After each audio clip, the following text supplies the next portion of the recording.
Aku nak buat apa hari ni?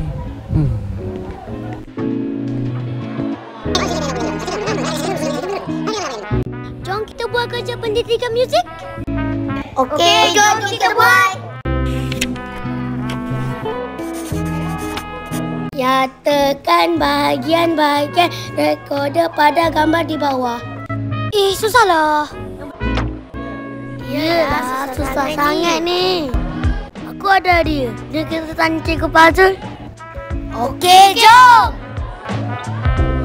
Cikgu! Cikgu, macam mana ni? Apa ni? Nyatakan bahagian-bahagian recorder pada gambar di bawah? Oh, senang je ni. Cikgu ada satu cara untuk kamu mudah ingat bahagian-bahagian recorder ini. Semua nak tahu? Nak! Jom kita nyanyi lagu bahagian-bahagian recorder bersama-sama. Jom! Yeay!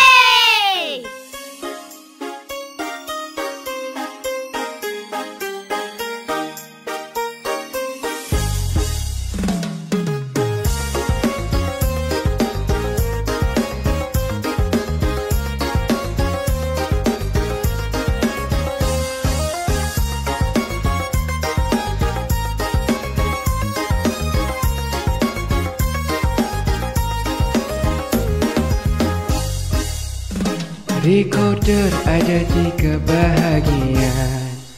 Bahagian atas, bahagian tengah, bahagian bawah. Bahagian atas untuk tiup, bahagian tengah untuk pegang, bahagian bawah untuk keluar udara.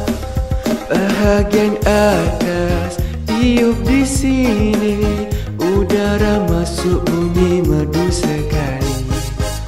Bahagian tengah lubang ada 7, cari tutup bunyi berubah lebih teguh. Tiup dan main gembira selalu, recorder kita jadi lagu baru.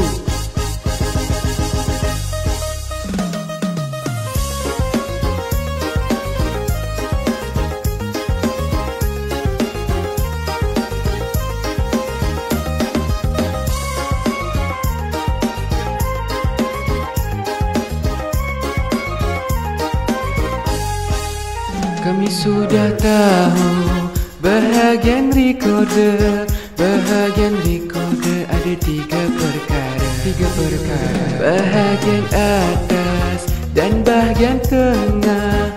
Jangan lupa akhir sekali bahagian bawah. Tiup dan main gembira selalu. Sila tiup, jangan segan, jangan malu.